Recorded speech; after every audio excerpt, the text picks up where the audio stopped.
अस्सलाम वालेकुम dear students, कैसे हैं आप सब। उम्मीद है कि आप सब खैरियत से होंगे। आज हम 9th क्लास का चैप्टर नंबर 3 स्टार्ट करने जा रहे हैं, जो कि हमारे पास है केमिकल बॉन्डिंग।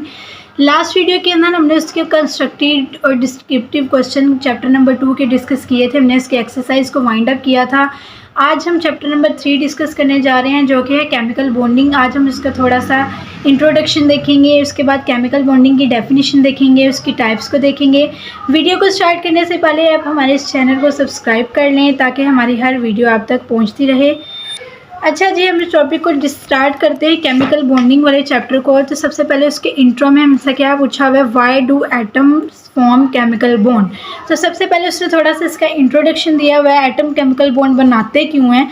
तो हम इसको इजी वर्डिंग में मैं आपके साथ शेयर करूँगी। तो देखिए, why do the atom form chemical bond.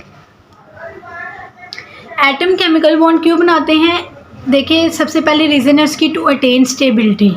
वो क्या चाहते हैं कि वो स्टेबल होना चाहते हैं, इसलिए वो केमिकल बॉन्ड बनाते हैं। या तो अपने एटम्स को लूज़ करते हैं, या तो अपने इलेक्ट्रॉन्स को लूज़ करते हैं, या तो अपने इलेक्ट्रॉन, या तो वो इलेक्ट्रॉन गेन करते हैं, या वो शेयरिंग करते हैं। वो कोई भी तरीका यूज़ करेंगे ताकि वो स्टेबल हो सके। तो वो केमिकल बॉन्ड बनाते ही इसीलिए हैं ताकि वो क्या हो सके, स्टेबल हो सके। और वो किस तरह होंगे stable, bye lowering their energy. वो जितनी ज़्यादा एनर्जी उनकी होगी उतना ज़्यादा वो अनस्टेबल होंगे, क्योंकि एनर्जी ज़्यादा होने से इलेक्ट्रॉन्स क्या करते हैं, वो अपनी शेल्स में नहीं रहते, वो अपने शेल से बाहर की तरफ मूव करने की कोशिश करते हैं।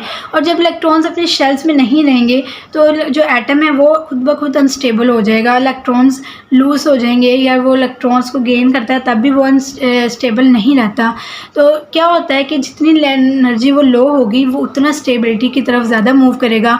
कैन और कैसे होता है वो stable, combining with other atom, दूसरे एटम के साथ कंबाइन करेगा, उसकी एनर्जी थोड़ी सी क्या हो जाएगी, लूज़ करेगा वो एनर्जी, और क्या हो जाएगा, वो स्टेबल होना शुरू हो जाएगा। तो ये उसने बोला है कि उस रीज़न ये है कि वो स्टेबल होने के लिए क्या करते हैं, केमिकल बॉन्ड बनाते हैं। नेक्स्ट उसने बोला नोबल गैसेस। नोबल गैसेस हमारे पास क्या है, helium, neon, argon, krypton, xenon और क्या होता है कि रेडोन। ये सारी क्या है, नोबल गैसेस हैं। नोबल गैसेस के बारे में ये है कि नोबल गैसेस स्टेबल होती हैं और बहुत ज़्यादा स्टेबल, और ये अनरिएक्टिव हैं। ये बिल्कुल भी रिएक्शन में हिस्सा नहीं लेती। क्यों नहीं लेती, क्योंकि ये स्टेबल हैं, ऑलरेडी स्टेबल होती हैं, स्टेबल फॉर्म में ही होती हैं। और ये ना तो इलेक्ट्रॉन्स अपने लूज़ करती हैं, ना ही ये इलेक्ट्रॉन गेन करती हैं, ना ही ये किसी और के साथ शेयरिंग करती हैं। तो ये क्या करती हैं, इनके जो वैलेंस शेल है वो कंप्लीट होता है और ये किसी भी रिएक्शन में हिस्सा नहीं लेती। They have complete outer most shells. इनके आउटर मोस्ट शेल क्या होते हैं, कंप्लीट होते हैं। सो दे डू नॉट लूज़ और गेन और शेयर इलेक्ट्रॉन्स। ना ही इलेक्ट्रॉन लूज़ करेगा, ना ही इलेक्ट्रॉन गेन करते हैं, ना ही ये और क्या करते हैं, शेयरिंग भी नहीं, शेयरिंग में भी पार्टिसिपेट नहीं करते। That's why they are stable. और इसी वजह से क्या होते हैं कि ये स्टेबल होते हैं। उसके बाद उसने थोड़ा सा इसके इंट्रोडक्शन में डुप्लेट रूल के बारे में बताया कि डुप्लेट रूल क्या होता है। Having 2 electron in the outermost shell, अपने बाहर वाले शेल में 2 इलेक्ट्रॉन्स, किसी भी एटम के बाहर वाले शेल में अगर 2 इलेक्ट्रॉन्स हों तो वो क्या करता है कि डुप्लेट रूल को फॉलो कर रहा होता है और वो स्टेबल होता है। आर का डुप्लेट रूल हम उसको क्या बोलते हैं कि वो डुप्लेट रूल को फॉलो कर रहा है। और उसके एग्जांपल में हीलियम आएगा। हीलियम के बाहर वाले शेल में 2 है, क्योंकि उसके टोटल इलेक्ट्रॉन्स ही 2 होते हैं, तो उसके बाहर वाले शेल भी एक ही शेल होता है उसका, उसमें 2 ही इलेक्ट्रॉन्स होते हैं और वो स्टेबल होता है। जो भी एटम डुप्लेट रूल को फॉलो कर रहा हो वो भी स्टेबल होता है। इसके अलावा जो ऑक्टेट रूल को फॉलो कर रहा हो वो भी क्या होता है, स्टेबल होता है।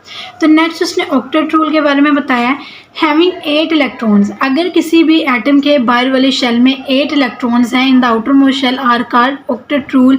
वो क्या कर रहा होता है, ऑक्टेट रूल को फॉलो कर रहा होता है और वो भी क्या होता है, स्टेबल होता है।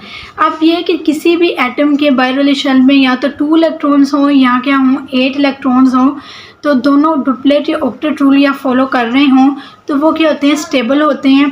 ना वो एटम लूज़ करते हैं, ना वो एटम ना वो गेन करते हैं, ना ही वो शेयरिंग में पार्टिसिपेट करते हैं।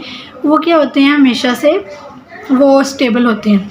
इसके एग्जांपल में आ जाएगा नियोन, आर्गन, क्रिप्टॉन। इन सब के बाहर वाले शेल में 8 इलेक्ट्रॉन हैं और ये क्या हैं, स्टेबल हैं हमारे पास।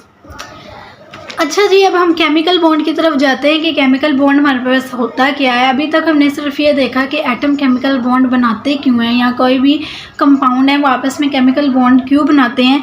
तो वो स्टेबल होने के लिए केमिकल बॉन्ड बनाते हैं। मैंने आपके साथ पीछे डिटेल में डिस्कस कर लिया, नोबल गैसेस के बारे में, ऑक्टेट रूल के बारे में, डुप्लेट रूल के बारे में मैंने आपके साथ डिटेल में डिस्कस कर लिया है। तो अब मैं आपको बताती हूँ कि केमिकल बॉन्ड होता क्या है। ये आपकी बुक पे टॉपिक है नेक्स्ट कि ये देखिए केमिकल बॉन्ड क्या होता है। यहाँ इंट्रो में जो इंपॉर्टेंट बातें थी मैंने आपके साथ शेयर कर ली हैं। तो ये केमिकल बॉन्ड है, इसकी डेफिनेशन हम देखते हैं कि क्या है, ये मैं आपके साथ शेयर करती हूँ। Uh chemical bond is a force of attraction. क्या है कि वो एक ऐसी फोर्स ऑफ अट्रैक्शन है बिटवीन एटम्स के दरमियान में विच होल्ड देम टुगेदर, जो उनको आपस में जोड़ के रखती है in the form of molecule, एक मॉलिक्यूल की फॉर्म में, और कंपाउंड या एक कंपाउंड के फॉर्म में। उसे हम बोलते हैं केमिकल बॉन्ड। यानी एक ऐसी फोर्स ऑफ अट्रैक्शन जो दो या दो से ज़्यादा एटम्स को आपस में जोड़ के रखे, उससे क्या है दोनों को आपस में जोड़ दे और क्या बना दे, एक मॉलिक्यूल बना दे, कंपाउंड बना दे। तो उसे हम बोलते हैं कि वो है केमिकल बॉन्ड। उसके बाद when atom approach each other, अगर एक एटम एक दूसरे के करीब जाता है या एक दूसरे को अप्रोच करता है, देयर आर टू पॉसिबिलिटीज़। तो दो पॉसिबिलिटीज़ हो सकती हैं, दो एटम्स एक दूसरे को अप्रोच करें, टू पॉसिबिलिटीज़ हैं उसमें। पहली है कि दे में अट्रैक्ट ईच अदर, या तो वो एक दूसरे को अट्रैक्ट करेंगी, रिपेल ईच अदर, या वो क्या करेंगे एक दूसरे को रिपेल करेंगे। क्यों? दोनों फोर्सेस एट अ टाइम ही मौजूद होती हैं। क्यों? क्योंकि उसमें इलेक्ट्रॉन्स और प्रोटॉन्स दोनों मौजूद होते हैं एटम के अंदर। तो क्या होता है कि इलेक्ट्रॉन्स जो है दोनों एटम्स के आपस में जो है, अगर जो सेम चार्जेस और सामने आ जाते हैं तो वो रिपेल कर रहे होते हैं, और अपोजिट क्या कर रहे होते हैं, एक दूसरे को अट्रैक्ट कर रहे होते हैं। लेकिन केमिकल बॉन्ड सिर्फ उसी टाइम पे बनता है जब अट्रैक्टिव फोर्सेस जो हैं, फोर्सेस ऑफ अट्रैक्शन है, वो डोमिनेट कर जाएं, यानी रिपल्सिव फोर्सेस कम हो जाएं और फोर्सेस ऑफ अट्रैक्शन ज़्यादा हो जाएं, तब क्या बनता है, केमिकल बॉन्ड बनता है। ऐसा नहीं है कि वहाँ पर रिपल्सिव फोर्सेस नहीं होती है, ऐसा नहीं है वहाँ अट्रैक्टिव नहीं होती, दोनों forces at a time exist करती हैं, लेकिन फोर्स ऑफ अट्रैक्शन डोमिनेट करती है, देन केमिकल बॉन्ड बनता है। देखिए, if the force of attraction dominate, अगर फोर्स ऑफ अट्रैक्शन डोमिनेट करेगी, दे फॉर्म अ बॉन्ड, तब क्या बनेगा, एक बॉन्ड बनेगा, बाय लोअरिंग देयर एनर्जी। और क्या होगा, उनके दरमियान में एनर्जी पहले लो होगी एंड बिकम स्टेबल, और वो क्या हो जाएंगे, स्टेबल हो जाएंगे। उनके दरमियान में बॉन्ड बनेगा, एनर्जी लो होगी, बॉन्ड बनेगा, और वो क्या हो जाएंगे, स्टेबल हो जाएंगे। तो ये केमिकल बॉन्ड के बारे में आपकी बुक पे डिस्कस किया, उसकी डेफिनेशन क्या है, और उसके वो केमिकल फोर्सेस कौन कौन सी एग्जिस्ट कर रही होती है, डोमिनेट कौन सी फोर्स कर जाती है, और केमिकल बॉन्ड किस तरह से बनते हैं। अब उसने लास्ट पे थोड़ा सा डिस्कस किया हुआ है कि टाइप्स ऑफ बॉन्ड्स की कितनी टाइप्स हैं। तो टोटल उसकी 3 टाइप्स हैं। आयनिक बॉन्ड है, कोवलेंट बॉन्ड है, कोऑर्डिनेट कोवलेंट बॉन्ड है। ठीक है, 3 है, ionic bond, covalent bond, coordinate covalent bond. Ionic bond तो जो है हम इनको बारी बारी डिटेल में डिस्कस करेंगे, हमारे पास लॉन्ग क्वेश्चन भी हैं आपके इस चैप्टर के। तो ये आपने एमसीक्यूज़ में भी वो पूछ सकता है कि कितने टाइप्स है बॉन्ड की, तो आपने बताना है 3 हैं। वो पूछेगा कौन कौन सी हैं, तो तब भी आपको पता होना चाहिए। ये शॉर्ट क्वेश्चन में पूछ लेगा how many types of bonds, chemical bonds, तो आपने बताना है कि 3 टाइप्स हैं।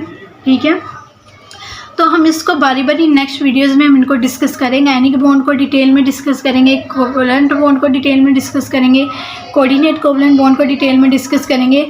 तो नेक्स्ट वीडियो को देखने के लिए, जिसमें नेक्स्ट वीडियो में आयनिक बॉन्ड को सबसे पहले डिस्कस करेंगे। तो ये आपकी बुक पे मैंने ये सारा टॉपिक आपके यहाँ से डिस्कस कर दिया है, ये आपकी टाइप से। नेक्स्ट में हमने आयनिक बॉन्ड को डिस्कस करना है। तब तक के लिए आप हमारे इस चैनल को सब्सक्राइब कर लें ताकि हमारी हर वीडियो आपको मिलती रहे। तब तक के लिए अल्लाह हाफिज़।